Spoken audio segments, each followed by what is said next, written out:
എല്ലാവർക്കും സൂര്യ കിച്ചണിലേക്ക് സ്വാഗതം. ഞാൻ സൂര്യ രഞ്ജീഷ്. എല്ലാവർക്കും ഉണ്ണിയപ്പം ഇഷ്ടമാണല്ലോ.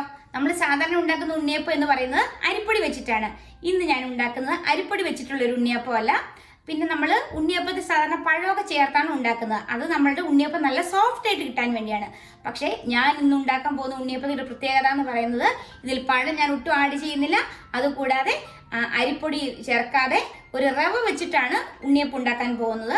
ഈ ഉണ്ണിയപ്പം വളരെ സോഫ്റ്റ് ആണ്. പുറമേ നല്ല ക്രിസ്പിയും അകം നല്ല സോഫ്റ്റും ആയിട്ടാണ് ഇരിക്കുന്നത്. അപ്പോൾ നമുക്ക് നോക്കാം എങ്ങനെയാണ് ഈ ഉണ്ണിയപ്പം ഉണ്ടാക്കിയെടുക്കുന്നത്. ആദ്യം തന്നെ നമ്മുടെ റവ ഉണ്ണിയപ്പത്തിന് എന്തൊക്കെയാണ് ഇൻഗ്രീഡിയൻസ് എന്ന് നമുക്ക് നോക്കാം. ഞാനിവിടെ ഒരു ടീസ്പൂൺ എള്ള് ചെറുതായിട്ടൊന്ന് വറുത്ത് വെച്ചിട്ടുണ്ട്. എണ്ണയൊന്നും ഒഴിച്ചില്ല, ചുമ്മാ വറുത്ത് വെച്ചു. ഒരു 5 ഏലക്കയുടെ കുരു മാത്രം എടുത്തു വെച്ചിട്ടുണ്ട്. എന്നുവെച്ചാൽ നമ്മൾ മൊത്തത്തോടെ ഇടുമ്പോൾ ചിലപ്പോൾ കുട്ടികൾക്ക് കൊടുക്കുമ്പോൾ നമ്മൾ ശരിക്കും അരഞ്ഞിട്ടില്ലെങ്കിൽ അത് തൊണ്ടയിൽ കുടുങ്ങാൻ ചാൻസ് ഉണ്ട്. അതുകൊണ്ട് കുരു മാത്രമാണ് എടുത്തിരിക്കുന്നത്. പിന്നെ ഒരു 2 ടേബിൾ സ്പൂൺ തേങ്ങാക്കൊത്ത് നെയ്യിൽ വറുത്ത് വെച്ചിട്ടുണ്ട്. ഒരു 1/4 കപ്പ് ശർക്കര എടുത്തിട്ടുണ്ട്. നമുക്കൊരു നുള്ളു ഉപ്പും ആവശ്യമുണ്ട്. കൂടാതെ 1 കപ്പ് റവ എടുത്തു വെച്ചിട്ടുണ്ട്. ഒരു 1/4 കപ്പ് ഗോതമ്പ് പൊടി, 1/4 കപ്പ് മൈദ. ശരിക്കും മൈദ മാത്രം ചേർത്താൽ മതി. പക്ഷെ മൈദ മാത്രം ചേർക്കാൻ അത്ര നല്ലതല്ലാത്തതുകൊണ്ട് ഞാൻ ഗോതമ്പ് പൊടിയും മൈദാമാവും കറക്റ്റ് 1/4 കപ്പ് വീതം എടുത്തു വെച്ചിട്ടുണ്ട്. പിന്നെ നമുക്ക് വറക്കാൻ ആവശ്യമായ എണ്ണ. ഇനി നമുക്ക് നോക്കാം ഇതെങ്ങനെയാണ് ഉണ്ടാക്കിയെടുക്കുന്നതെന്ന്. അടുത്തതായി ഞാനിവിടെ ഒരു മിക്സിയുടെ ജാർ എടുത്തു വെച്ചിട്ടുണ്ട്. ഈ ജാറിലേക്ക് ഞാൻ എടുത്തു വെച്ചിരിക്കുന്ന റവ ഇട്ട് കൊടുക്കുകയാണ്.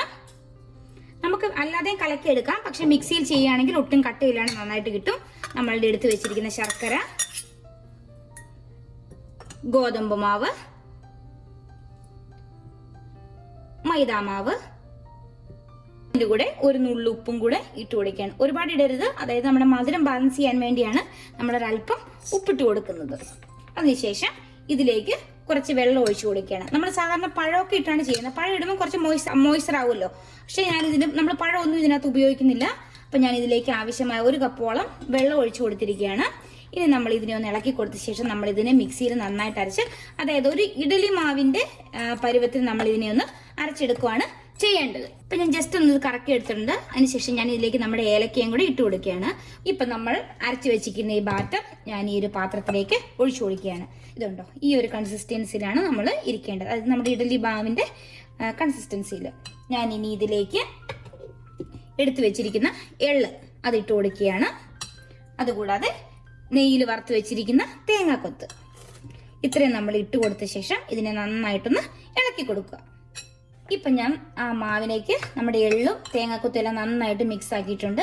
നിങ്ങൾ നോക്കുക, നിങ്ങൾക്ക് മധുരം കുറവുണ്ടെങ്കിൽ നിങ്ങൾ അല്പം കൂടി ശർക്കര നമ്മൾ അരയ്ക്കുന്ന സമയം നോക്കുക. മധുരം കുറവാണെങ്കിൽ നമുക്ക് ആ സമയം ശർക്കര കുറച്ചും കൂടി ആഡ് ചെയ്തെടുക്കുക. അപ്പം ഞാൻ എടുത്ത ശർക്കര എനിക്ക് ആവശ്യത്തിനുള്ള മധുരം ഉണ്ടായിരുന്നു. മധുരം ഇത്തിരി മുമ്പിൽ നിൽക്കണം, ഇല്ലെങ്കിൽ നമ്മൾ എണ്ണയിൽ വറുത്ത് കഴിയുമ്പോൾ ആ മധുരം കുറഞ്ഞു പോകും. അതുകൊണ്ട് എപ്പോഴും മധുരം ഇത്തിരി മുൻപിൽ നിൽക്കുന്ന പോലെ ചെയ്യണം. ഇനി നമ്മളിത് ഇൻസ്റ്റന്റ് ആയിട്ട് ഉണ്ടാക്കുന്നതാണ്. നമ്മളിത് പുളിക്കാനൊന്നും വെക്കേണ്ട ആവശ്യമില്ല. ആ പുളിപ്പിക്കുന്നതിന് പകരം നമുക്ക് ചെയ്യാവുന്ന ഒന്നാണ് ഈനോ ഫ്രൂട്ട് സോൾട്ട് എന്നത്. നമുക്ക് ഷോപ്പിലെല്ലാം മേടിക്കാൻ കിട്ടുന്നതാണ് ഫ്രൂട്ട് സോൾട്ട്. ഇതിൽ നിന്നും ഒരു 1/2 ടീസ്പൂൺ ഞാൻ ഇതിലേക്ക് ഇട്ട് കൊടുക്കുകയാണ്. ഒരു 1/2 ടീസ്പൂൺ ഇട്ട് കൊടുത്ത ശേഷം ഇതിലേക്ക് ഞാനൊരു 1 ടീസ്പൂൺ വെള്ളം അതിന്റെ മുകളിലേക്ക് ഒഴിച്ചു കൊടുക്കുകയാണ്. കണ്ടോ, അത് നല്ല ബബിളായി വരുന്നുണ്ടോ. ഇതിപ്പം അതുകൊണ്ട് നമ്മൾ ഇത് നന്നായിട്ട് മിക്സ്, ഇപ്പം ആ ബബിൾസ് ഒക്കെ വരുന്നുണ്ട്, അത് ഫെർമെന്റ് ആകുന്നതാണ് ആ ബബിൾസ് ഒക്കെ വരുന്നത്. അതിന് ശേഷം നന്നായിട്ട് നമ്മളിത് മിക്സ് ചെയ്ത് കൊടുക്കുക. ഇനി ഇത് നമ്മൾ വെച്ചേക്കേണ്ട ആവശ്യമൊന്നുമില്ല. നിങ്ങൾക്ക് വേണമെങ്കിൽ ആ അരച്ച മാവ് ഒരു 10 മിനിറ്റ് വെക്കാം. നോർമലി നമ്മൾ വിസ്ക് വെച്ച് കലക്കി വെക്കുകയാണെങ്കിൽ ഇപ്പം നമ്മൾ മിക്സിയിൽ അടിച്ച് വെച്ചുകൊണ്ട് നന്നായിട്ട് മിക്സ് ആയിട്ടുണ്ട്. അതുകൊണ്ട് നമ്മൾ ഇനി വെയിറ്റ് ചെയ്യേണ്ട ആവശ്യമൊന്നും വരുന്നില്ല. ഇത് നന്നായിട്ടൊന്ന് മിക്സ് ചെയ്ത ശേഷം നമുക്ക് ഇനി ഇതിനെ നമുക്ക് ഉണ്ടാക്കിയെടുക്കാം. ഇപ്പം ഞാനിവിടെ ഒരു ഉണ്ണിയപ്പം ഉണ്ടാക്കുന്ന ഒരു പാത്രം വെച്ച് അതിലേക്ക് എല്ലാ കുഴിയിലും ഒരു 1/4 ഭാഗം വരുന്ന പോലെ എണ്ണ ഒഴിച്ചിട്ടുണ്ട്. നിറച്ച് ഒഴിക്കരുത്. നിറച്ച് ഒഴിച്ചു കഴിഞ്ഞാൽ നമ്മൾ ഉണ്ണിയപ്പം ഒഴിക്കുമ്പോൾ എണ്ണ പുറത്തേക്ക് വരും. അതുകൊണ്ട് ഒരു 1/4 ഭാഗത്തിൽ കുഴിയിൽ വരുന്ന പോലെ മാത്രം എണ്ണ ഒഴിക്കാം. പക്ഷെ നമ്മുടെ ബാറ്റർ ഇവിടെ റെഡി ആയിരിക്കുകയാണ്. ഇപ്പോൾ എണ്ണ നന്നായിട്ട് ചൂടായിട്ടുണ്ട്. ഈ സമയം ഫ്ലെയിം നമ്മുടെ മീഡിയത്തിലേക്ക് മാറ്റുക. ഇല്ലെങ്കിൽ പെട്ടെന്ന് തന്നെ ഉണ്ണിയപ്പത്തിന്റെ പുറം കരിയോ ആകാൻ റെഡിയാവുകയില്ല. ഇനി നമുക്ക് ഈ ഓരോ കുഴിയുടെയും 1/4 ഭാഗം വരുന്ന പോലെ മാത്രം ഒഴിച്ചു കൊടുക്കുക. നന്നായിട്ട് ഇളക്കുക. എപ്പോഴും മാവ് ഇങ്ങനെ നന്നായിട്ട് ഇളക്കിയ ശേഷം മാത്രം ഒഴിച്ച് കൊടുക്കുക. ചെറിയ തവി എടുക്കുക. എപ്പോഴും ഇങ്ങനെ ഓരോ ഉണ്ണിയപ്പവും നമുക്ക് ഒഴിച്ചു കൊടുക്കാം. എപ്പോഴും ശ്രദ്ധിക്കുക, മീഡിയം ഫ്ലെയിമിലിട്ട് മാത്രമേ ഇത് ഒഴിച്ചു കൊടുക്കാവുള്ളൂ. ഇനി നമുക്ക് എല്ലാ ഹോൾസിലേക്കും ഒഴിച്ചു കൊടുക്കാം. ഇപ്പം ഇതാ നമ്മളെല്ലാ ഉണ്ണിയപ്പവും ഒഴിച്ചു കൊടുത്തിട്ടുണ്ട്. ഇപ്പം കണ്ടോ, ഈ ഉണ്ണിയപ്പം ഇങ്ങനെ ഒരു സൈഡിലേക്ക് ഇങ്ങനെ വരുന്നുണ്ട്. അതായത് ഈ സമയം നമുക്ക് തിരിച്ചിടാറായിട്ടുണ്ടെന്നാണ് ഉള്ള സൂചനയാണ് ഇങ്ങനെ വരുന്നത്. അപ്പം നമ്മൾ എന്ത് ചെയ്യണം, ഇങ്ങനെ ഇതിനെ ഒന്ന് തിരിച്ചിട്ട് കൊടുക്കുക. എന്നാൽ മാവൊക്കെ കൺസിസ്റ്റൻസി കറക്റ്റ് ആണെങ്കിൽ ഈ ഉണ്ണിയപ്പം തന്നെ ഇങ്ങനെ ഒരു ഹാഫ് ഇങ്ങനെ തിരിഞ്ഞു വരും. ആ സമയം നമുക്ക് മനസ്സിലാവും ഏതൊക്കെ തിരിച്ചിടാറായിട്ടുണ്ടെന്ന്. അതുപോലെ എല്ലാ ഉണ്ണിയപ്പത്തിനെയും നമ്മളിങ്ങനെ തിരിച്ചിട്ട് കൊടുക്കുക.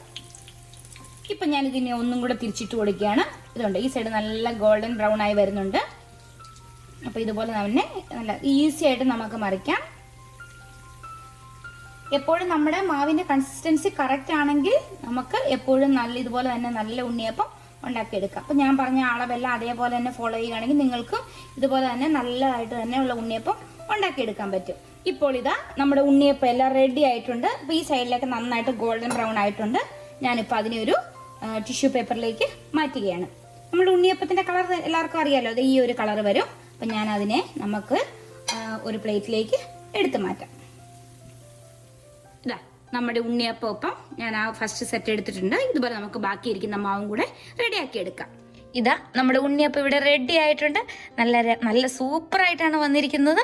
കണ്ട, നമ്മൾ സാധാരണ ഉണ്ടാക്കുന്ന അരി വെച്ചിട്ടുണ്ടാക്കുന്നതിലൊക്കെ നല്ല ടേസ്റ്റ് തന്നെയാണ് ഇതും. നമ്മൾ പഴമൊന്നും ഇട്ടിട്ടില്ല, നമ്മൾ ഇൻസ്റ്റൻ്റ് ആയിട്ട് തന്നെയാണ് ചെയ്തത്. ഇനി നമുക്കിതൊന്ന് കഴിച്ചു നോക്കാം. ഇങ്ങനെ ഒരു ഉണ്ണിയപ്പം എടുക്കുകയാണ്. ഇതുണ്ടോ, പുറം നല്ല ക്രിസ്പി ആയിട്ടിരിപ്പുണ്ട്, അകം നല്ല സോഫ്റ്റ് ആണ്. നമുക്കൊന്ന് മുറിച്ച് നോക്കാം. ഇതുണ്ടോ, നല്ല സൂപ്പറായിട്ടുണ്ട്, കാണാൻ തന്നെ നല്ല ഭംഗിയുണ്ട്. ഞാൻ ഒന്ന് കഴിച്ചു നോക്കട്ടെ. പുറം നല്ല ക്രിസ്പിനെസ് ആണ്, അകം നല്ല സോഫ്റ്റ് ആയിട്ട് തന്നെ വന്നിട്ടുണ്ട്. ഇതുണ്ടോ, അകമെല്ലാം നന്നായിട്ട് വെന്തിട്ടുണ്ട്. ഇതുണ്ടോ, നല്ല സൂപ്പറായിട്ട് നമുക്ക് മുറിച്ചെടുക്കാൻ പറ്റും. നമ്മുടെ ഏലക്കയുടെയൊക്കെ നല്ല ടേസ്റ്റ് കിട്ടുന്നുണ്ട്. അതുപോലെ തേങ്ങാക്കൊത്ത്, ആ തേങ്ങാക്കൊത്ത് ഇടയ്ക്ക് കടിക്കാൻ കിട്ടുമ്പോഴൊക്കെ നല്ല സൂപ്പർ ടേസ്റ്റാണ്. ഉണ്ടോ, നമുക്ക് ചവയ്ക്കുമ്പോൾ ക്രിസ്പിനെസ് ആയതുകൊണ്ട് നമുക്ക് ആ സൗണ്ട് നന്നായിട്ട് കേൾക്കാൻ പറ്റുന്നുണ്ട്. അപ്പോൾ ഇതുപോലെ നിങ്ങളെല്ലാവരും ഒന്ന് ഇങ്ങനത്തെ ഒരു ഉണ്ണിയപ്പം ഉണ്ടാക്കി നോക്കണം. ഒട്ടും സമയം എടുക്കില്ല. നിങ്ങൾക്കിപ്പോൾ ഗസ്റ്റൊക്കെ വരുവാണെങ്കിൽ ആ സമയം തന്നെ ഉണ്ടാക്കിയെടുക്കാം. ഇതിപ്പം നമ്മൾ ഈനോ ആഡ് ചെയ്തുകൊണ്ട് നമ്മൾ ഫെർമെൻറ്റ് ചെയ്യേണ്ടതൊന്നും ആവശ്യം വന്നില്ല. പക്ഷെ നല്ല അടിപൊളിയായിട്ട് നല്ല സൂപ്പർ സോഫ്റ്റ് ആയിട്ട് തന്നെ ഉണ്ണിയപ്പമായിട്ടുണ്ട്. അപ്പോൾ നിങ്ങളും ഇതുപോലെ ഒന്ന് ട്രൈ ചെയ്ത് നോക്കണം കേട്ടോ. അപ്പോൾ പുതിയൊരു വീഡിയോ ആയി കാണുന്നവരെ thanks for watching. Bye bye.